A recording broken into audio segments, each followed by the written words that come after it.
She is a failure of blood. She is a stain on our steel. Hold her down. From this sunrise you have no name, no house, and no father. I, Lord of the Kova Line, cast you into the dust." The snap of the leather echoed against the cold stone of the chapel. Maren had survived 19 years of their coldness, 19 years of being the spiritless ghost in the fortress. But this morning, they didn't just want her gone, they wanted her shattered. What the gathered knights didn't expect, and what Maren could never have dreamed, was that the Alpha of the High Peaks, the most battle-scarred warrior in the northern kingdoms, would emerge from the mountain mist and utter 4 words that rewrote her destiny. "This one is mine." The lash bit into Maren's skin before the morning mist had even cleared from the valley. She ground her teeth together, biting her tongue until the metallic tang of blood filled her mouth, drowning out the scream that threatened to shatter her pride. She would not give her father the pleasure of her tears, not while the whole village watched, not while the chapel bells tolled for her exile. 12 strikes for a spiritless soul," the Lord's enforcer barked, his voice flat and devoid of mercy. He enjoyed the rhythm of it. He liked to watch her small frame flinch. Maren's knuckles turned white as she gripped the iron ring set into the chapel wall. Rust flaked off into her palms, stinging the raw skin, but she held on. Her simple green dress was thin, useless against the bite of the winter air, and even more useless against the whip. She had learned long ago to choose fabrics that wouldn't snag on scabs, clothes that wouldn't tear away new skin when she was forced to wash them in the freezing river. She stared at the jagged, snow-capped peaks in the distance, counting the seconds between the pain. She was waiting for the end. She didn't know it was actually the beginning. The cold did not just sit upon the skin in the Kova fortress, it lived in the marrow of one's bones, a constant reminder of the emotional winter Maren had inhabited since the day she was born. As she knelt there on the damp cobblestones, the iron ring biting into her palms, her mind retreated from the physical agony of the whip to the place it always went when the world became too heavy to bear. She looked toward the jagged teeth of the northern horizon, those ancient, snow-capped peaks that seemed to touch the very throat of the sky. To the rest of her kin, the mountains were a wall of ice and death, a boundary to be feared. To Maren, they were the only thing in her world that didn't demand she be something she wasn't. In the Kova lineage, a daughter was expected to be a vessel of fire and steel.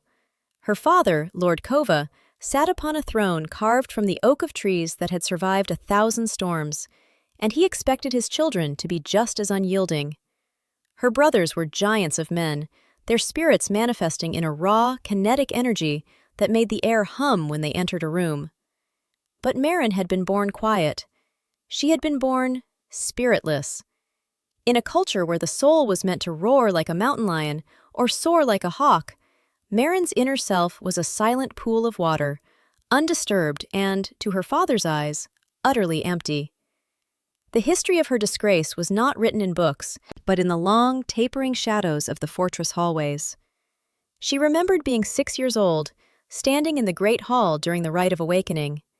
Her brothers had both sparked with the golden light of their ancestors, their voices dropping an octave as the warrior spirit claimed them. When it was Maren's turn, the high priest had placed a hand on her brow, closed his eyes, and waited. The silence that followed had been the loudest sound she had ever heard.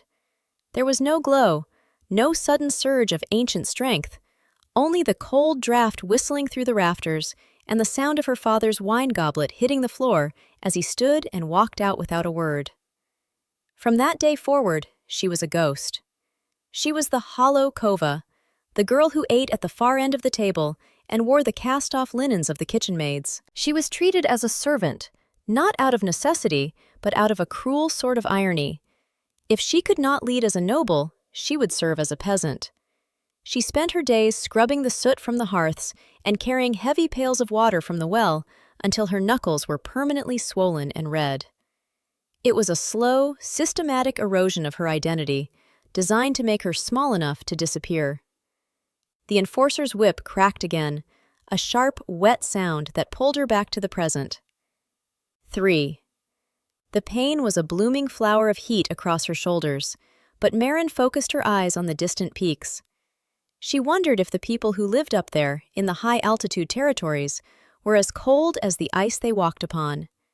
The stories told of the mountain Alpha described a man who was more beast than human, a warrior who had carved a kingdom out of rock and frost.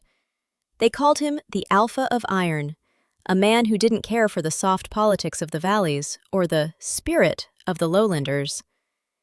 Maren had spent years watching those mountains from the narrow slit of her servants' quarters. When the sun set, the peaks would turn a bruised purple, then a shimmering silver under the moon.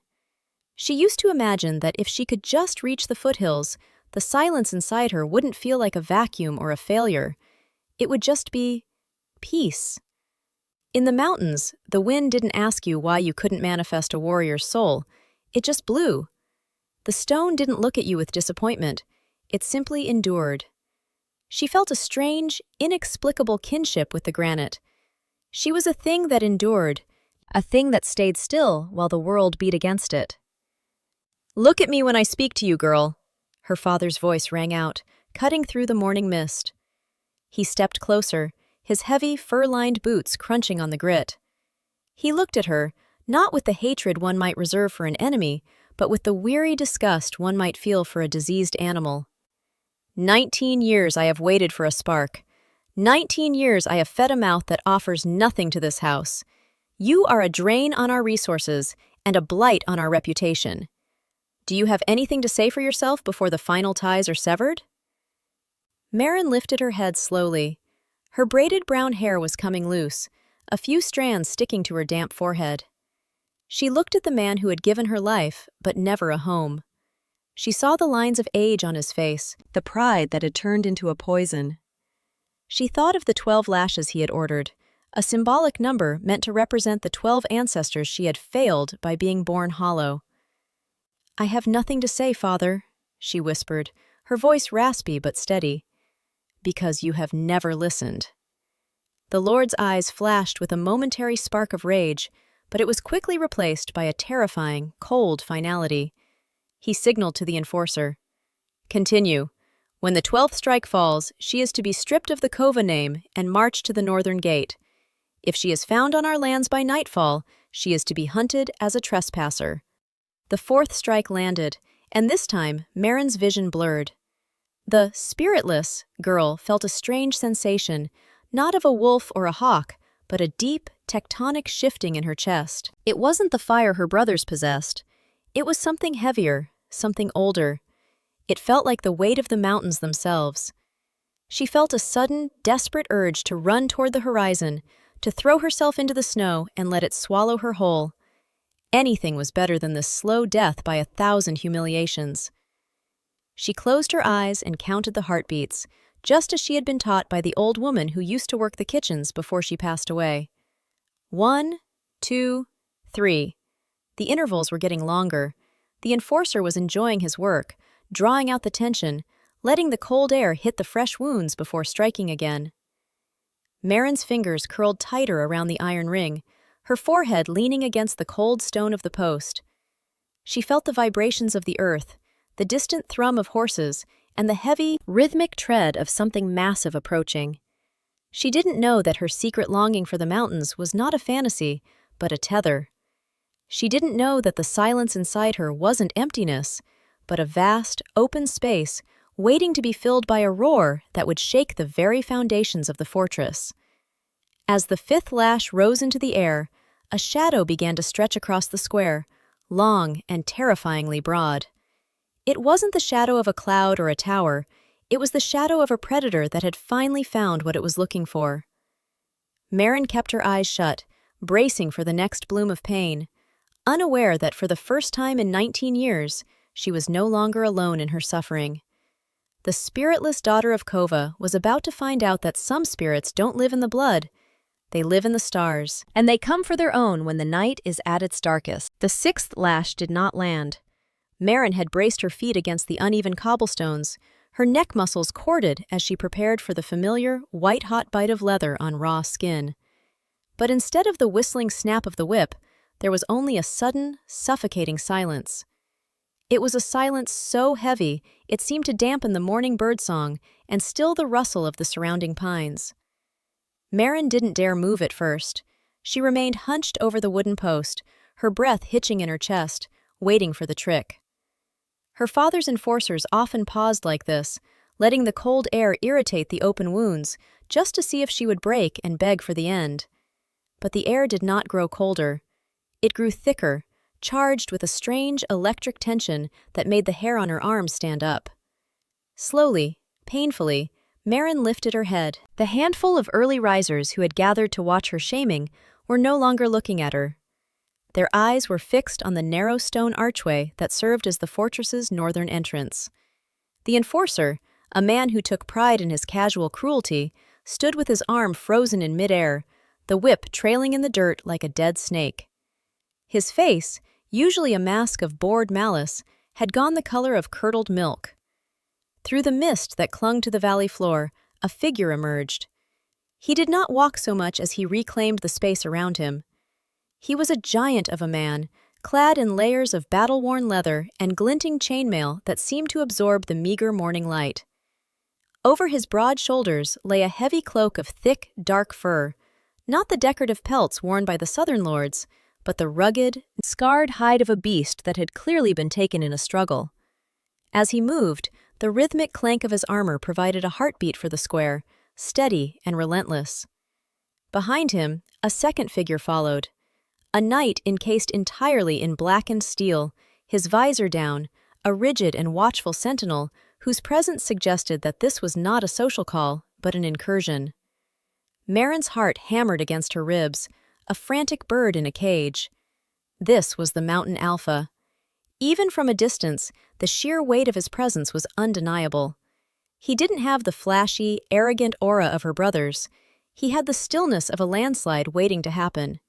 His long, dark hair was pulled back from a face that looked as though it had been carved from the very granite of the peaks she so loved, solemn, scarred, and utterly unreadable. Lord Kova, recovering from his initial shock, stepped forward. He tried to reclaim his mantle of authority, straightening his fur collar and gesturing toward the armed men standing on the battlements. "Alpha Maren Kova," her father said, his voice echoing with a forced confidence.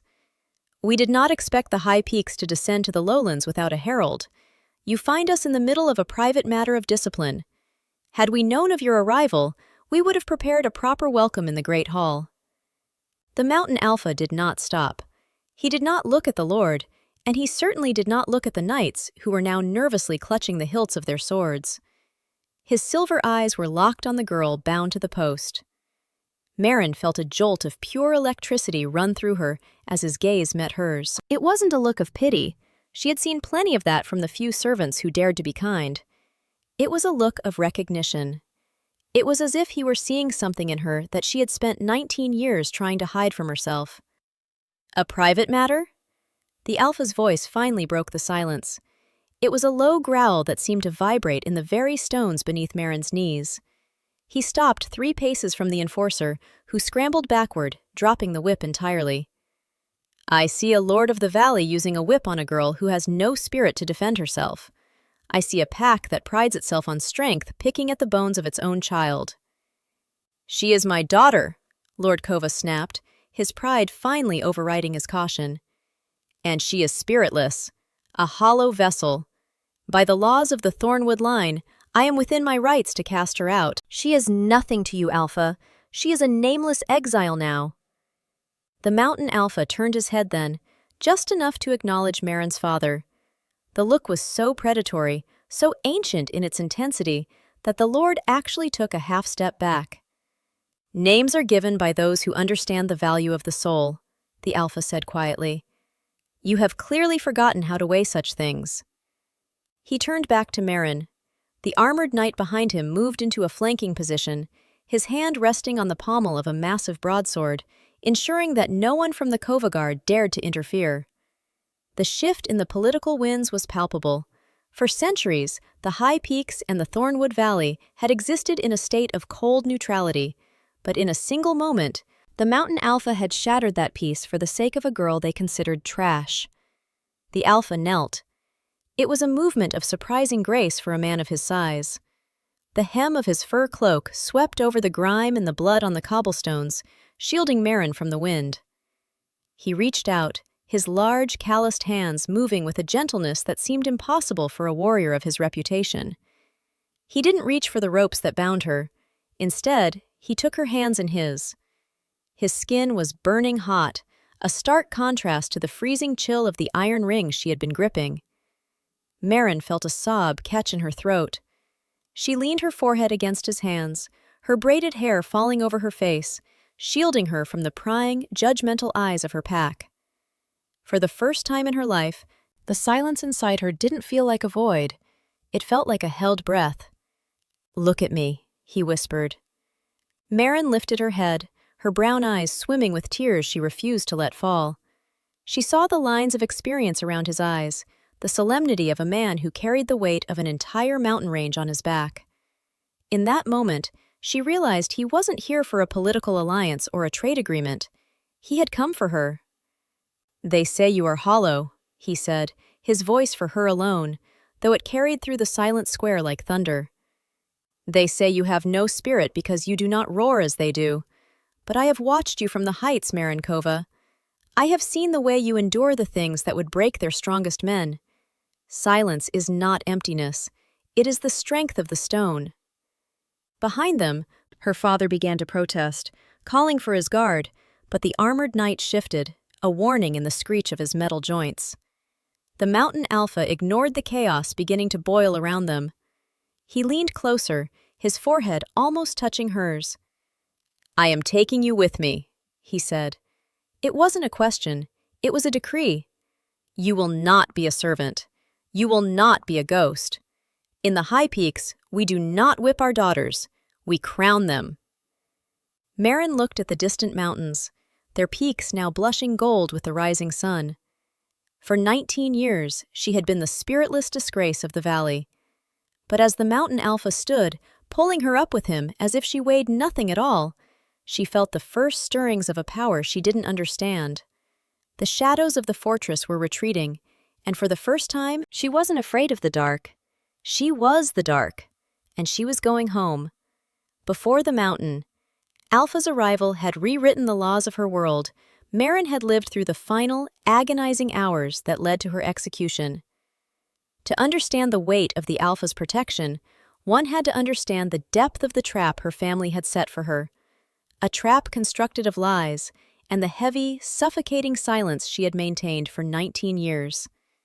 In the Kova fortress, silence was not merely a trait, it was the weapon her enemies used to bury her alive. The descent toward the whipping post had begun 3 days prior, during the eve of the winter solstice. The fortress was alive with the smell of roasting meats and the frantic energy of preparation for the northern lords. Maren, as was her custom, was in the lower cellars, moving like a shadow among the towering barrels of ale and salted provisions. She was the one who kept the tallies, the one who noticed when the grain ran low or the oil grew rancid, though no one ever thanked her for the foresight. It was in this cold, damp darkness that she encountered her brother Kalin, the golden son and heir to the Kova seat. Kalin was everything Maren was not: loud, radiant with aggressive spirit energy, and deeply, dangerously reckless. When she found him, he was not alone. He was with a messenger from a rival house, exchanging a sealed cylinder that bore the crest of the Southern Marches, a territory their father had strictly forbidden any contact with. The air in the cellar hummed with Kalin's nervous power. When he saw Maren standing in the doorway, his face did not soften with sibling affection. It twisted into a snarl of panicked hatred. He knew that even a spiritless girl had eyes, and in a house built on rigid loyalty, his secret was a death sentence. "You didn't see anything, Hollow," Kalin had hissed, his fingers sparking with the heat of his inner wolf as he shoved past her. Maren had said nothing. She had simply gathered her pails and returned to the kitchens, her heart a cold stone in her chest. She had always known her silence was her only shield, but she had not realized that Kalin would turn that shield into her shroud. By the next morning, the fortress was in an uproar. The Lord's private study had been breached, and the Kova seal, the ancient obsidian ring used to authorize treaties, was missing. It was a loss of face that could destroy their house's standing before the Mountain Alpha ever arrived. Lord Kova's rage was a physical thing, a storm that rattled the windows and sent the servants scurrying for cover. It took less than an hour for the evidence to appear. It was Kalen who led the guard to Maren's cramped quarters beneath the stairs. He did not look at her as he overturned her meager straw mattress, but his spirit energy felt oily and triumphant. From beneath the floorboards, he pulled a silk satchel containing the obsidian ring. Maren stood by the door, her hands stained with the soot of the morning fires, watching the farce unfold with a sickening sense of inevitability. She looked at her brother, seeing the desperation behind his eyes, and then she looked at her father, who stood in the hallway with a face of frozen iron. "I didn't take it," Maren said. It was the first time she had spoken in the presence of her father in weeks. Her voice was thin, unused to the weight of a defense. "The evidence says otherwise, Maren," Lord Kova replied, his voice a low, dangerous rumble. "Kalen says he saw you lurking near the solar at midnight. Why would a girl with no spirit crave the seal of a lord? Is it because you hate the blood that flows in your veins? Is it because you wish to see us fall since you cannot rise?" "I was in the cellars," Maren countered, her gaze flickering to Kalen. She saw his hand twitch toward his sword. She knew then that if she told the truth, if she revealed the southern messenger, Kalen would kill her before she finished the sentence, and her father would likely believe the son who bore the family flame over the daughter who bore only shame. Her silence, once a refuge, became a cage. She looked at the ring, then back at her father's disgusted expression. She realized that he didn't care if she was guilty. He wanted her to be. He needed a scapegoat for the family's failings, and the spiritless daughter was the easiest sacrifice. "Silence," Lord Kova barked when she didn't elaborate. "Your silence has always been your greatest insult to this house. It is the void where a warrior's heart should be. You have stolen the honor of Kova to sell to our enemies, all because you are jealous of the fire you do not possess." The judgment was passed before the sun had reached its zenith. There would be no trial, no mercy. To steal the seal was to betray the blood, and the punishment for a spiritless traitor was the severing of all ties. But Lord Kova wanted more than her exile. He wanted to break the quiet dignity she carried, like a hidden treasure. He wanted to see her spiritless body crawl. He ordered the 12 lashes, one for every ancestor she had shamed, to be administered at dawn in the chapel square, the most sacred ground of their fortress. The night before the lashing, Maren sat in the dark of the dungeon, her back against the weeping stone walls. She didn't cry. She didn't pray to the gods of the valley who had clearly abandoned her. Instead, she closed her eyes and thought of the mountains. She imagined the wind that howled through the high passes, a sound that didn't need words to be powerful. She realized that her silence wasn't a crime. It was a reservoir. She was holding everything inside, the injustice, the cold, the memory of Kalen's betrayal, and she was turning it into something hard and unyielding. She knew Kalen had framed her to cover his own treason, and she knew her father suspected as much, but chose the strong heir over the weak daughter.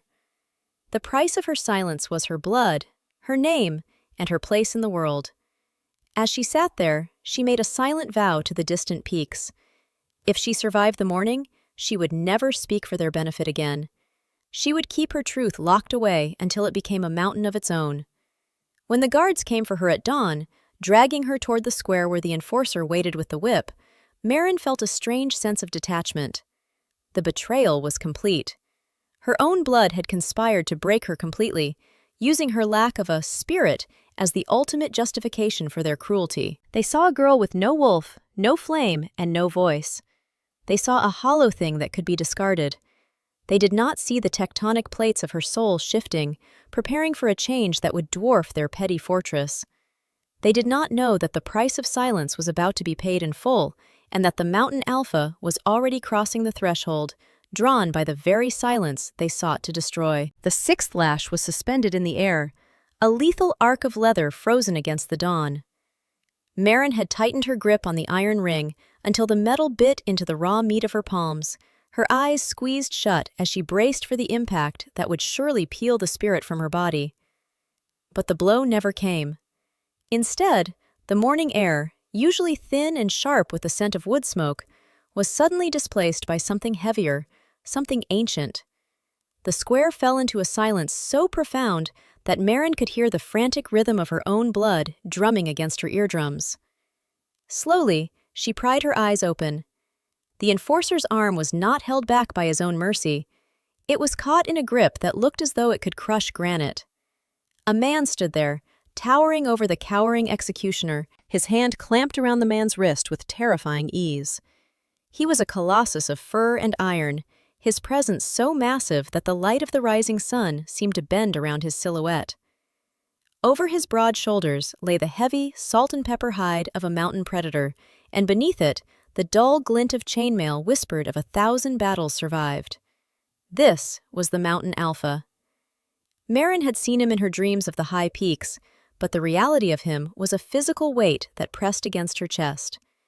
His face was a map of cold, hard experience, his jawline sharp enough to draw blood, his eyes two burning embers of silver that seemed to look not at her clothes or her wounds, but at the very architecture of her soul.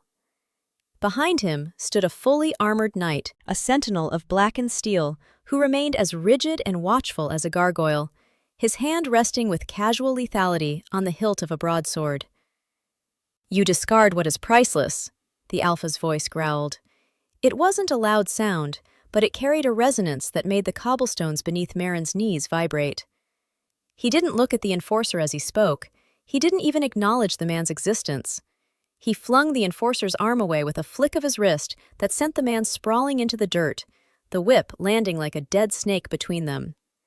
Lord Kova stepped forward, his face pale with a mixture of affront and mounting terror. "Alpha," he began, his voice cracking slightly. "This is a matter of pack law. This girl is spiritless. She has betrayed her blood and stolen the Kova seal. She is nothing. A hollow vessel being purged so that our honor might remain intact." The mountain alpha finally turned his gaze toward Maren's father.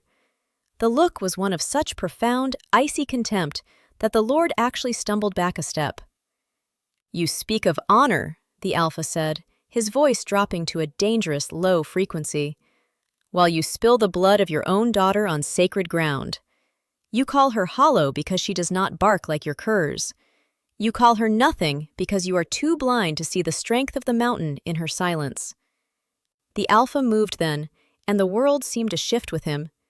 He did not walk, he prowled, his heavy boots making no sound on the grit as he approached the post where Maren was bound.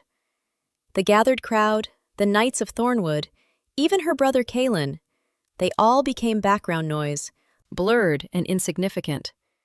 The alpha reached out, and for a fleeting second, Maren flinched, expecting another strike.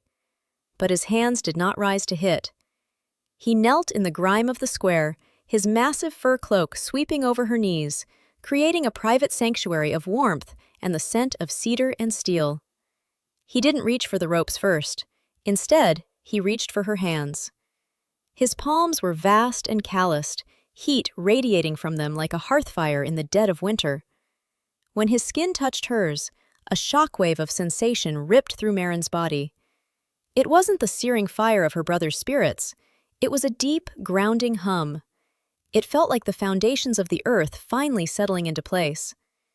For 19 years, Maren had felt like a ghost, a thin, translucent thing that the wind could blow away. But as his fingers laced through hers, she felt a sudden, violent spark of weight.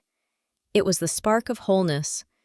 It was as if a missing piece of her internal machinery had finally been slotted back into place, clicking home with a resonance that shook her to her core.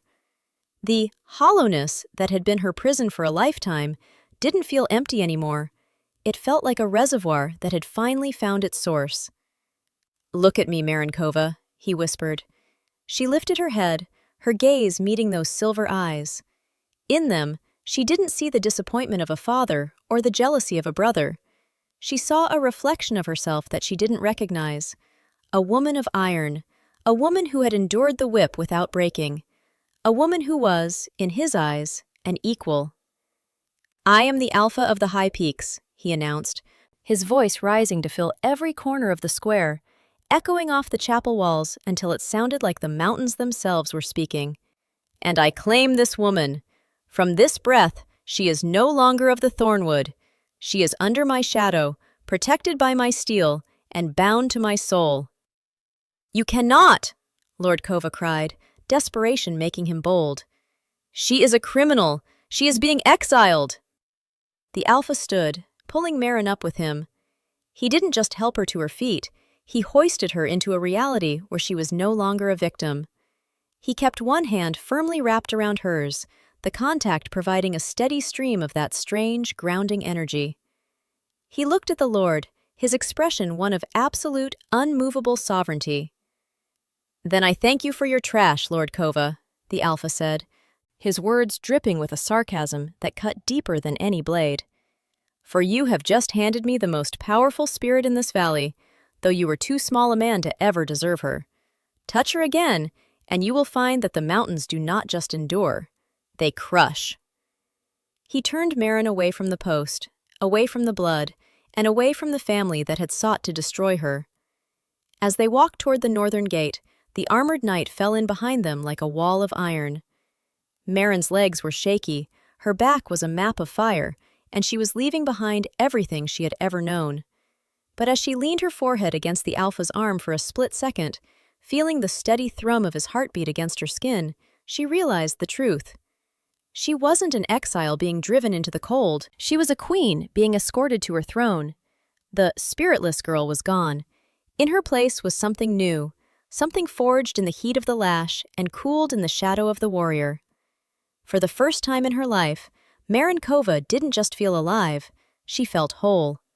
The heavy iron gates of the Kova fortress groaned on their hinges, a sound like a dying beast as they swung shut behind Maren. For 19 years, those gray stone walls had been the boundaries of her entire existence, a world measured in chores, silence, and the cold indifference of her kin. Now, as the rhythmic clopping of the Mountain Alpha's great warhorse met the soft churn of the forest floor, Maren felt the first true pang of vertigo. It wasn't the height of the trail they began to climb, but the sudden, terrifying absence of her cage. She sat perched before the Alpha on his massive steed, his fur-lined cloak wrapped around her like a second skin, shielding her torn dress and battered pride from the biting mountain air. The transition from the valley floor to the lower slopes was a blur of emerald moss and ancient gnarled pines. Behind them, the silent night followed, a phantom of blackened steel that seemed to absorb the dappled sunlight. Maren did not look back. She knew if she did, she might see her father standing on the battlements, or Kaelin watching from a window, and the sight would only serve to remind her of the girl who had been broken on the cobblestones. She focused instead on the man whose arms were like pillars of iron on either side of her. The Alpha did not speak, but his presence was a constant, low-frequency hum that seemed to tether her to the world. Every time her head nodded with exhaustion, his chest provided a solid, warm anchor for her to lean against. As the path narrowed, winding like a ribbon of shale around the waist of the first peak, the air began to change. The humid, heavy scent of the lowlands evaporated, replaced by the sharp, metallic tang of coming snow and the purity of oxygen that had never been breathed by the common masses. The dangerous mountain passes the valley people whispered about in hushed tones began to reveal themselves. To the left, a sheer drop-off vanished into a sea of white mist. To the right, walls of jagged granite rose up, weeping trickles of ice melt that glistened like tears in the crevices. Maren's breath hitched as the horse's hoof skittered on a loose stone, sending it tumbling into the abyss. She felt the Alpha's grip tighten instinctively, his hand pressing flat against her stomach to steady her. "Do not fear the height, Maren," he murmured, his voice a deep vibration that she felt more than heard. "The mountain only takes those who do not respect its power. You have spent your life carrying a weight heavier than these stones. You are more stable than you know." His words sparked a strange heat in her chest. For so long, she had been told her silence and her lack of spirit made her weak, a leaf to be blown by the whim of her father's rage. Yet, here was a man who saw her endurance as a form of gravity. She shifted slightly, her fingers brushing the coarse fur of his cloak. The hollowness she had carried for 19 years was beginning to feel less like a void and more like a vessel being filled by the raw, untamed energy of the ascent. By midday, the forest had thinned into a landscape of wind-scoured rock and stunted shrubs. The silence here was different from the oppressive quiet of the Kova fortress. It was an active, living silence, filled with the whistle of the wind through the crags and the distant scream of a high-altitude hawk. Maren watched the birds circle, a tiny speck of black against the vast, bruising blue of the sky. She realized she was no longer a ghost in a hallway. She was a speck in the universe, and there was a terrifying, beautiful freedom in that insignificance. They stopped at a narrow ledge where a natural spring bubbled from the rock. The Alpha dismounted with a grace that belied his massive frame, then reached up to lift Maren down. His hands lingered on her waist for a moment longer than necessary, his silver eyes searching her face for signs of regret or breaking. He found only a quiet, burning resolve. He led her to the spring, where the water was so cold it made her teeth ache, but it tasted of minerals and life. "We crossed the Devil's Throat before nightfall," the Alpha said, gesturing toward a narrow bridge of stone that spanned a terrifying gap between two peaks. The wind howled through the passage, a sound like 1,000 flutes played at once. "It is the gateway to my territory. Once we cross, the Kova name holds no power. Not even the memory of it can follow you there." Maren looked at the bridge, then at her own trembling hands. The scars on her palms from the iron rings were red and angry, a physical map of where she had been. "Why did you come for me?" she whispered, the question finally escaping the vault of her heart. "They told you I was spiritless. They told you I was a thief. Why risk the peace of the territories for someone who has nothing to offer?" The Alpha stepped closer, his shadow falling over her, not to diminish her, but to protect her from the sun's glare. He reached out, his thumb tracing the line of her jaw with a tenderness that made her heart skip. "They see a spark and call it fire," he said softly. "I saw a mountain and called it home. Your pack looks for a spirit that roars, Maren. I look for the one that remains when the roaring is over. I didn't come for a girl who could manifest a wolf. I came for the woman who didn't need one to survive the world I'm about to show you." He turned then, signaling to the night, and helped Maren back onto the horse. As they moved toward the Devil's Throat, the wind intensified, whipping her brown hair across her face. The horse stepped onto the narrow bridge, and for a moment, Maren felt as if they were suspended between heaven and earth. The mist swirled below them, obscuring the ground, leaving them in a world made only of stone and sky. In that high, thin air, the last of the Kova poison seemed to leach out of her. The shame of being hollow felt small and petty compared to the vastness of the peaks. She realized that the Alpha wasn't just taking her to a new home, he was taking her to a new version of herself. As they reached the other side of the pass, and the path began to widen into a high alpine valley, Maren leaned back against the Alpha's chest and closed her eyes. She was no longer a spiritless daughter. She was a traveler in the clouds, and for the first time in her life, the path ahead was not a chore to be endured, but a destiny to be claimed. The fortress of the high peaks was not a place of jagged edges and cold shadows, as Maren had spent her life imagining. Instead, as the great timber gate swung inward, she found a sanctuary carved from the very warmth of the earth. The halls were lined with massive hearths where fires roared day and night, their light reflecting off walls of polished obsidian and golden pine. But it was not the architecture that stole Maren's breath, it was the atmosphere. In the Thornwood Valley, the air always felt thin with tension, a brittle silence held together by fear and the constant need to prove one's worth. Here, the silence was a heavy, comfortable blanket, and the people who moved through the corridors did not scurry away or bow in terror. They stood tall, their eyes bright with a quiet confidence that Maren found utterly alien. The Alpha did not hand her off to a servant or dismiss her to a cold room in the cellar. He carried her personally to a suite of rooms high in the western wing, where the windows looked out over the endless sprawl of the northern stars. The bed was piled high with furs so soft they felt like mist against her skin, a stark contrast to the rough straw mat she had called home for 19 years. As he placed her down, Maren instinctively winced, her body bracing for the inevitable moment when the kindness would stop and the demands would begin. She waited for the lecture on her incompetence, the reminder of her spiritless nature, or the order to begin her chores. It never came. Instead, the alpha signaled to an elderly woman who entered the room carrying a basin of steaming water and bundles of dried herbs.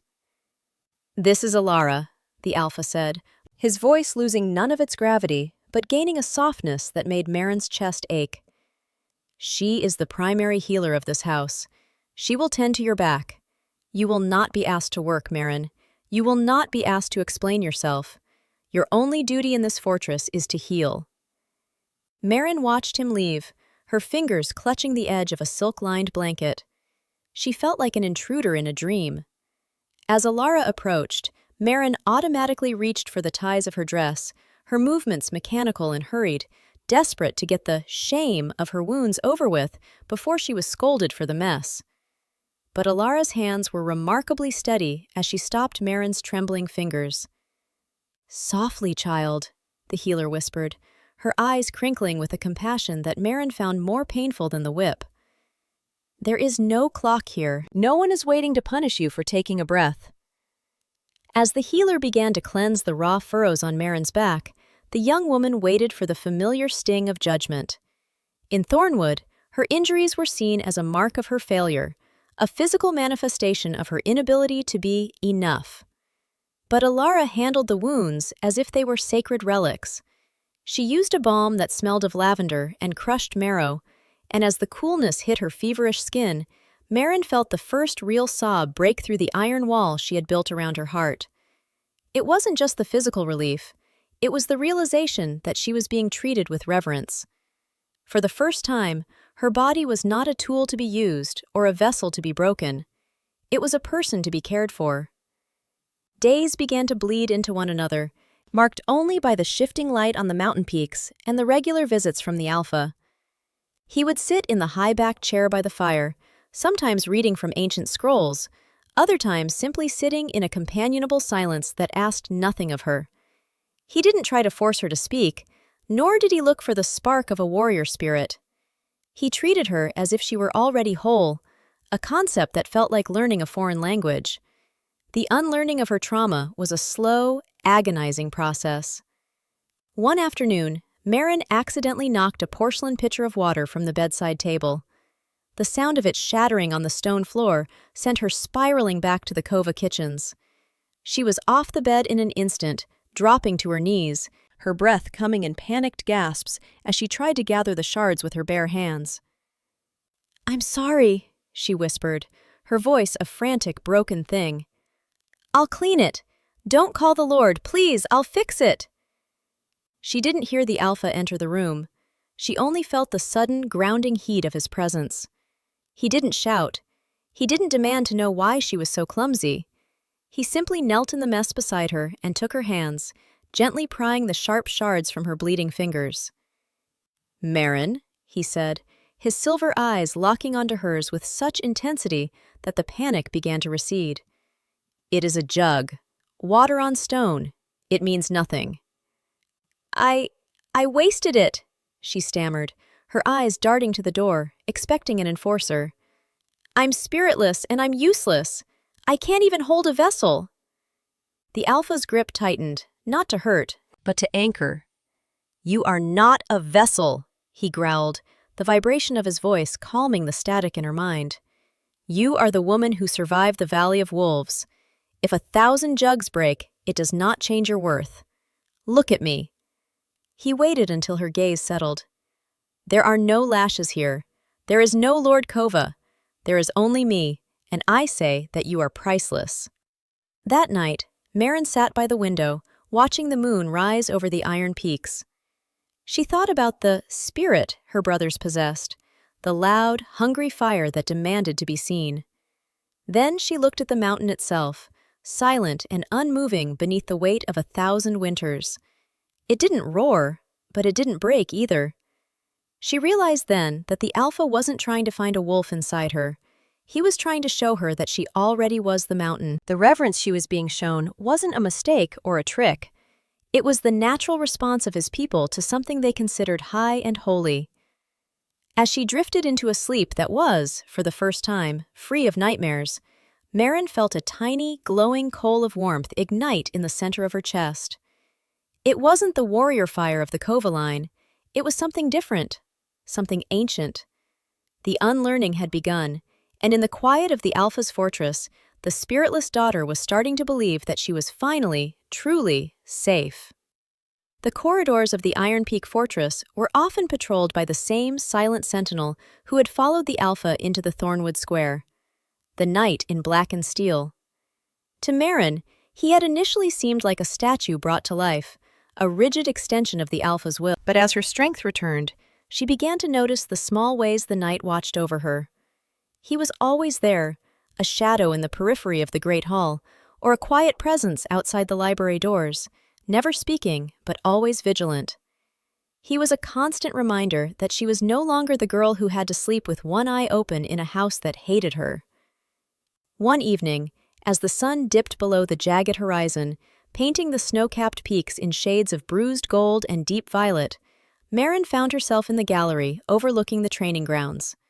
Below, the Alpha was moving through a series of combat forms, his movements so fluid and powerful they seemed to harmonize with the wind. The air around him shimmered with a raw, silver energy, a spirit aura so intense it was almost visible to the naked eye. Maren watched him with a mixture of awe and a strange, fluttering ache in her chest. She still struggled to reconcile the beast of the north with the man who had gently pried porcelain shards from her fingers. "He is stronger since you arrived," a voice said, startling her. Maren turned to find the black armored knight standing a few paces away. He had removed his helmet for the first time, revealing a face lined with scars and a head of closely cropped gray hair. His eyes were kind, though they carried the weariness of 1,000 battles. He didn't bow. The people of the mountains seemed to value respect over subservience, but he stood with a quiet deference that Maren still found disorienting. "I am Varric," the knight said, leaning his arms against the stone balustrade. "I have served the high peaks for 40 years, and I have never seen the Alpha's spirit burn with such clarity. In the valley, they called you Hollow, Maren Kova. Here, we call you the Anchor." Maren looked back down at the Alpha, her brow furrowed.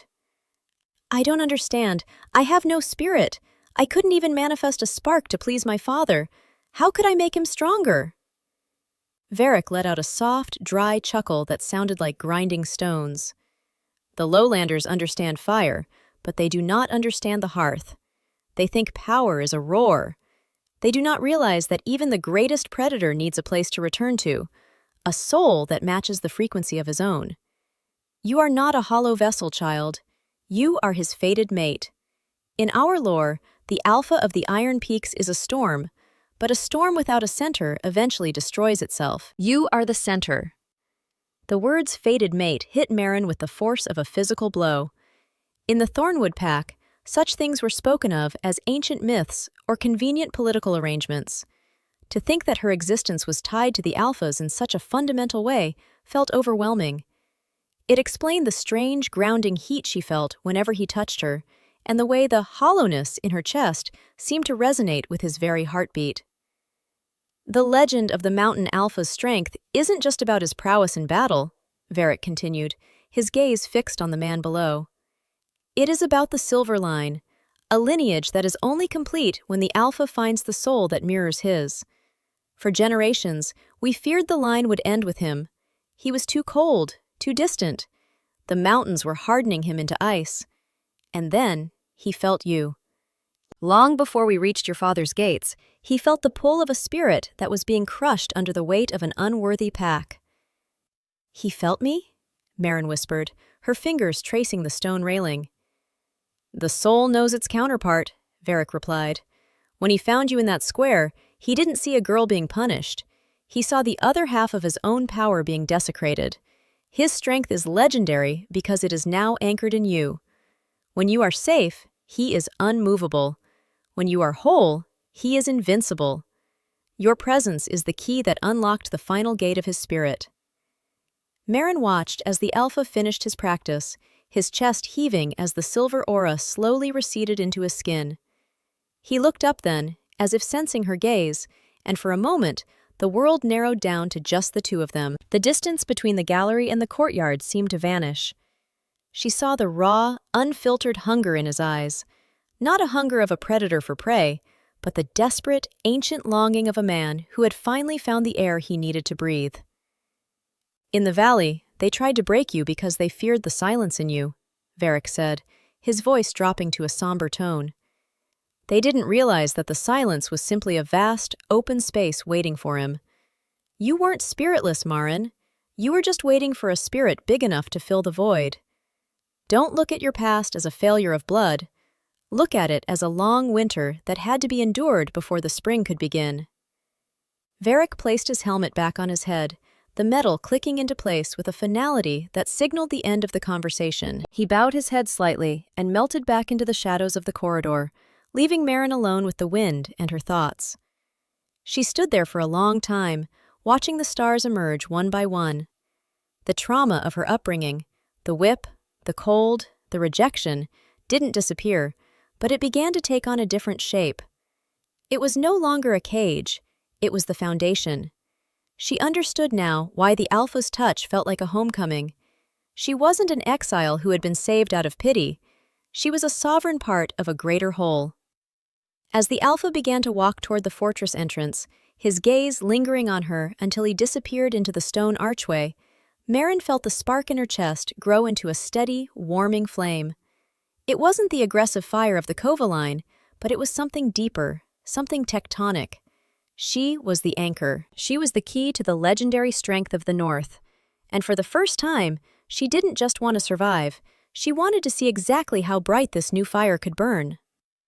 The Night's Watch had ended for the night, but Maren's journey into her own power was only just beginning. The peace Maren had found in the high altitudes was shattered on a morning when the sky was the color of bruised slate. It began not with a roar, but with a rhythmic, distant thrumming that vibrated through the stone floors of the western wing. Maren stood at her balcony, her fingers tracing the fine silk of the mountain robes she now wore, her eyes widening as she saw the movement at the base of the Iron Peak. Far below, where the jagged rock met the valley's edge, a sea of steel and crimson banners was unfurling. It was the Kova army, nearly 300 men, led by her father's personal guard, their armor glinting like a warning against the frost. The greed of Lord Kova was a predictable, parasitic thing. For 19 years, he had treated Maren as a deficit, a piece of faulty equipment to be discarded. But now that the most powerful Alpha in the Northern Territories had claimed her, her value had shifted in his eyes. She was no longer a spiritless embarrassment. She was a political asset, a bargaining chip that he believed had been stolen from his hoard. By the time Maren reached the Great Hall, the atmosphere was thick with the scent of ozone and sharpening blades. The Mountain Alpha stood by the central hearth, his jaw set in a line of terrifying finality. Varric stood at his shoulder, his helmet back on, the blackened steel of his armor reflecting the dancing flames. When the Alpha saw Maren, the silver embers in his eyes flared, but he did not move to hide her. He knew that the girl he had rescued from the cobblestones was gone. The woman standing before him needed to see the world for what it was. "A messenger was sent to the gates," Varric reported, his voice echoing under the vaulted ceiling. "Lord Kova claims that the Alpha of the High Peaks has violated the neutrality of the valley. He demands the return of his stolen property, his daughter, and a reparations payment in iron and gold for the insult to his house. He says if she is not returned by sunset, he will treat this as an act of war." Maren felt a cold ripple of disgust wash over her. Stolen property. The words felt like a second whipping. Even now, after witnessing her blood spilled on the stones of his own chapel, her father could only think of her in terms of ownership and profit. He didn't want his daughter, he wanted the leverage her new position provided. "He is a fool," the Alpha growled, his voice a low vibration that seemed to make the very shadows of the hall dance. He turned to Maren, his gaze searching hers with an intensity that demanded the truth. "The Kova army is at my doorstep, Maren. They are small compared to the mountains, but they are your blood. Your father is offering you a return to your status as a lady of the valley. He claims he will restore your name if you go back willingly to avoid this conflict." Maren looked at the Alpha, then at the massive timber doors that led to the world she had escaped. She thought of the cold cellars, the soot-stained kitchens, and the way her father had looked at her while the whip fell, with a weariness that suggested she was nothing more than an inconvenient pest. Then she thought of the way the Alpha had held her hands in the square, the way Varric had called her an anchor, and the way she had finally begun to breathe in the thin, honest air of the peaks. "He does not want me," Maren said, her voice steady, carrying a resonance she hadn't known she possessed. "He wants the power he thinks I represent. He wants to sell me to the highest bidder, now that he knows I am your mate. If I return, I am returning to a cage, only this one will have gold bars instead of iron ones." "If we deny him," Varric warned, "he will sacrifice those men at the base of the mountain just to prove a point. He is desperate to regain face after the Alpha shamed him in the square." "Then let him be desperate," Maren replied. She stepped forward, the heat of the Alpha's presence washing over her, grounding her. She realized that the price of silence she had paid for 19 years was finally being redeemed. She was no longer afraid to speak. "I choose the mountains. I choose the life where I am whole. If my blood demands a war to prove their ownership of a soul they never valued, then let them see what happens when the mountain decides to move." The Alpha's expression shifted from protective concern to a dark, predatory pride. He reached out, his large hand cupping the back of her neck, pulling her forehead to his. The grounding energy between them surged, a silver spark that felt like a lightning strike contained within their skin. "You heard her, Varric," the Alpha commanded. "Sound the horns. If Lord Kova wants to claim what is mine, he can come and take it from the teeth of the storm." The rest of the afternoon was a blur of preparation, the quiet reverence of the fortress transformed into a well-oiled machine of war. Archers took their positions on the high ridges, their bows carved from the heartwood of mountain ash. The air grew heavy with the smell of pitch and the sharpening of steel. Maren stayed by the Alpha's side, watching as he directed the defense with a calm that was far more terrifying than her father's rage. As the sun began to dip toward the horizon, painting the snow in shades of blood orange, Maren walked to the edge of the battlements. She could see the Kova lines shifting, the horses pacing nervously. She saw the crimson banner of her house, the house that had fed her scraps and given her scars, and she felt nothing but a profound, chilling distance. "They are coming," the Alpha said, appearing behind her. He didn't touch her, but his shadow fell over her like a shield. "I know," Maren whispered. "There is still time, Maren. If you wish to speak to him, to end this without blood—" "No," she interrupted, turning to face him.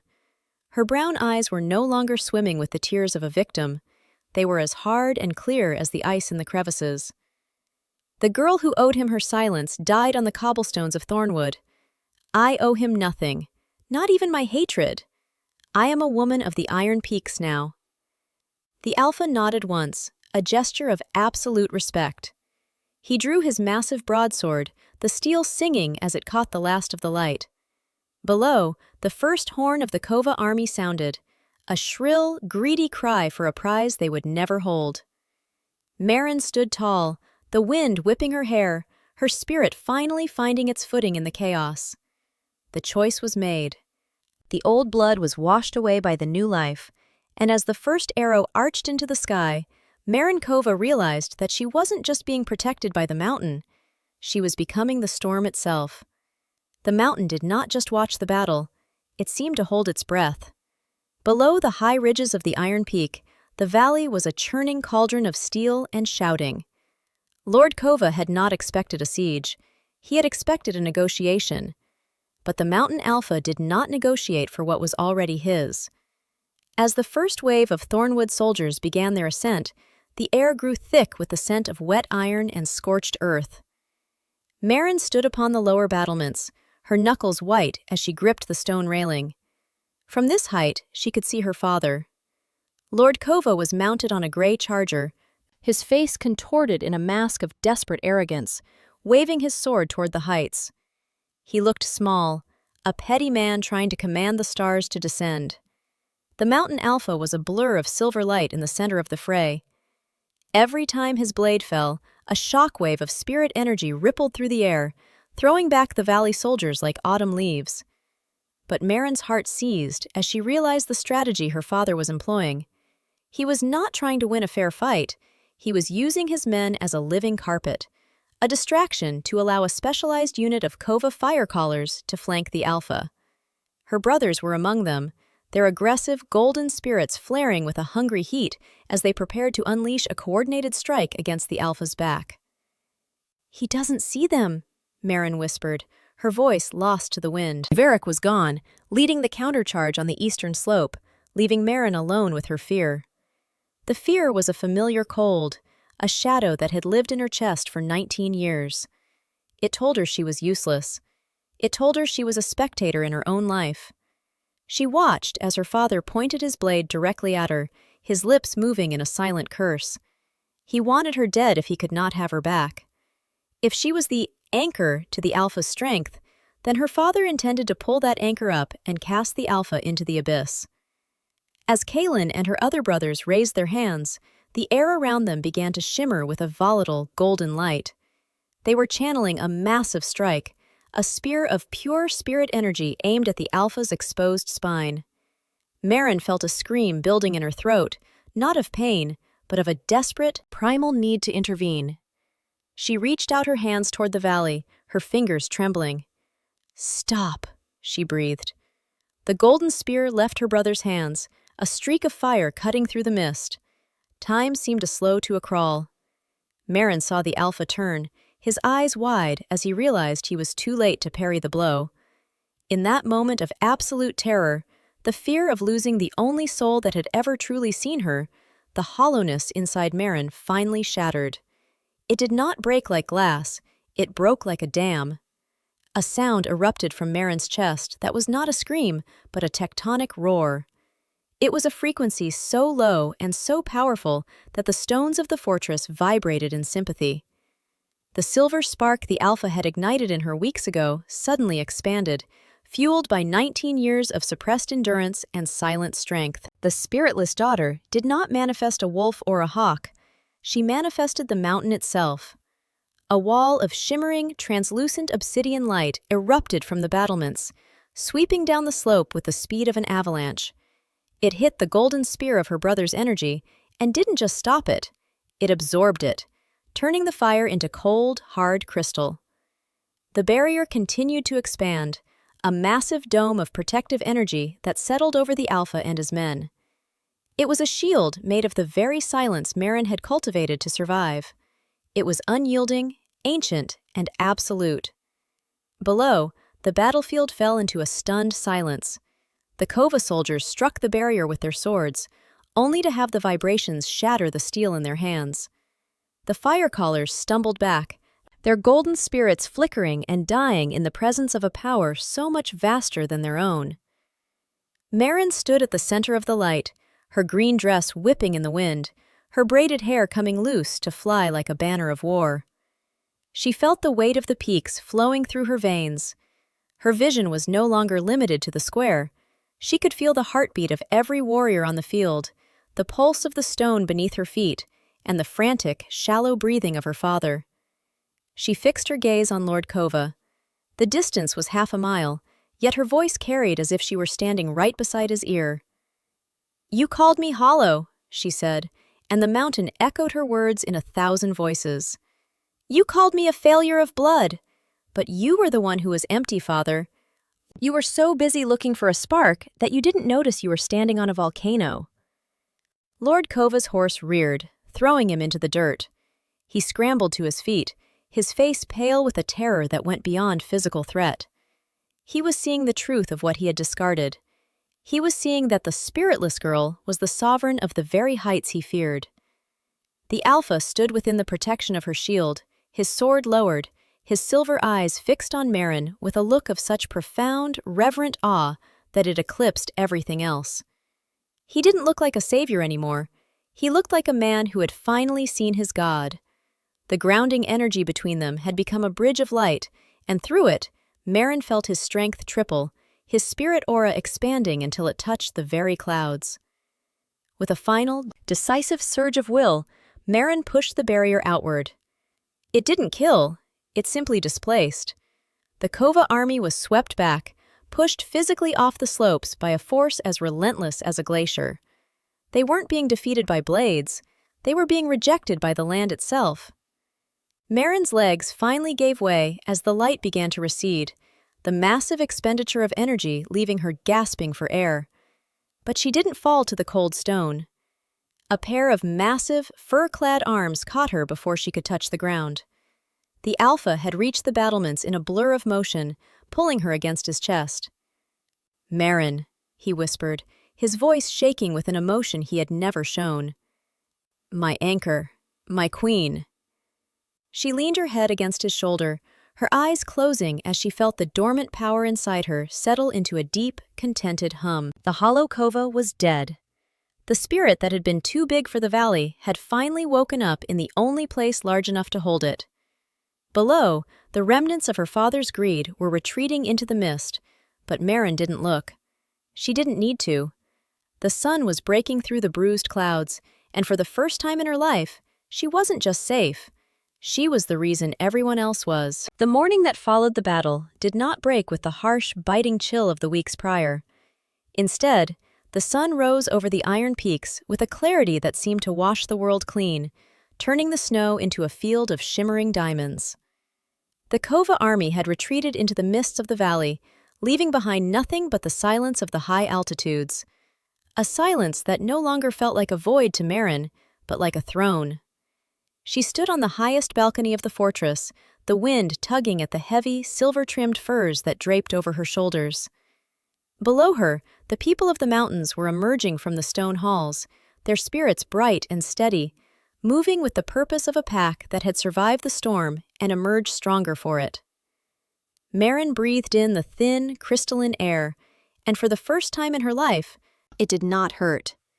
The tightness in her chest, that knot of worthlessness she had carried since her first failed rite of awakening, had vanished, replaced by a deep, tectonic resonance. She looked down at her hands. The scars from the iron rings were still there, faint silver lines against her skin, but they no longer felt like marks of shame. They were the geological record of her endurance, the proof that she had been forged in the dark and tempered in the cold. She was no longer Maren Kova, the spiritless daughter of a hollow lord. She was the Luna of the high peaks, the anchor to the most powerful lineage in the north. A heavy, familiar warmth settled against her back as the mountain Alpha stepped onto the balcony. He did not say a word, simply wrapping his massive arms around her, pulling her back against the solid wall of his chest. The grounding energy between them was no longer a frantic spark. It was a constant, rhythmic tide, as natural as the turning of the earth. Maren leaned her head back against his shoulder, closing her eyes as she felt the steady thrum of his heartbeat. In his presence, the world felt calibrated. The fear that had once defined her existence had been replaced by a profound sense of belonging, a word she had only ever understood in the abstract until now. "The valley is quiet," the Alpha murmured, his voice a low vibration that rumbled through her very bones. "Your father has reached the lowlands. He will not return. He knows now that to challenge you is to challenge the mountain itself. You have claimed this land, Maren, just as it has claimed you." Maren turned in his arms, her brown eyes meeting his silver ones. She saw the reflection of the woman she had become. Not a victim rescued out of pity, but a sovereign who had found her power in the moment she decided she was worth fighting for. "I spent 19 years believing I was a mistake," she said softly, her voice carrying a newfound weight. "I thought the silence inside me was an empty room. I didn't realize it was a cathedral." The Alpha reached up, his large, calloused thumb tracing the line of her jaw with a tenderness that still made her breath catch. "The loudest fires burn out the fastest, Maren. Your brothers have the spirit of a summer storm, all noise and heat, but you have the spirit of the stone. You were never spiritless. You were simply too vast for them to measure." He led her from the balcony back into the heart of the fortress, through corridors where the guards now bowed their heads, not out of fear of the Alpha, but out of a deep, reverent respect for the woman who had shielded them with the weight of the peaks. They entered the great hall, where a massive feast had been prepared to celebrate the end of the conflict. Varric was there, his blackened armor polished until it shone, standing beside the high priest of the Iron Peaks. The air was thick with the scent of roasted pine nuts, cedar smoke, and the underlying hum of a pack in harmony. As Maren walked toward the high dais, she felt the final transformation take hold. It wasn't a loud explosion of light or a physical shift in her features. It was an internal settling, a click of soul machinery that signaled the end of her exile. She took her seat beside the Alpha, her green dress flowing over the carved obsidian chair. In the Thornwood Pack, she had been a servant in her own home. Here, she was the heartbeat of the mountain. She watched as the people approached, offering gifts of carved bone and mountain glass, their eyes meeting hers with a recognition that needed no words. They saw the anchor. They saw their Luna. The high priest stepped forward, raising a chalice of silver melt. "To the spirit that does not break," he announced, his voice echoing through the vaulted rafters. "To the silence that shields and the stone that endures. To Maren, the Luna of the high peaks." As the hall erupted in a roar of approval, Maren felt that tectonic shifting in her chest one last time. The hollowness was gone forever. In its place was a vast, shimmering reservoir of power that responded to the Alpha's touch. She realized then that her protection was not a passive thing. She was not merely being guarded by a warrior. She was the protection. Her presence allowed the Alpha to be the sword because she was the shield. They were two halves of a single, ancient strength, a fated union that would ensure the high peaks remained unmovable for generations to come. Later that night, as the fires in the hearth grew low and the stars blazed silver through the high windows, Maren stood alone for a moment in the quiet of their chambers. She looked out at the distant valley, so far below that the Kova fortress was nothing more than a speck of gray in the dark. She thought of the girl who had bitten her lip to swallow a scream while the whip fell. She thought of the girl who had counted heartbeats between strikes just to stay alive. She whispered a silent thank you to that girl, for not breaking, for staying silent, and for holding on until the mountain came to claim her. The Alpha appeared in the doorway, the light of the moon catching the scars on his face, softening his rugged features. He walked to her, taking her hands in his grip a silent promise that the winter of her life was over. "Are you at peace, Maren?" he asked. Maren looked at the mountain peaks, then back at the man who had seen her when no one else would. She felt the dormant power inside her stretch and sigh, a living thing that was finally home. "More than peace," she whispered, a smile finally touching her lips. "I am whole."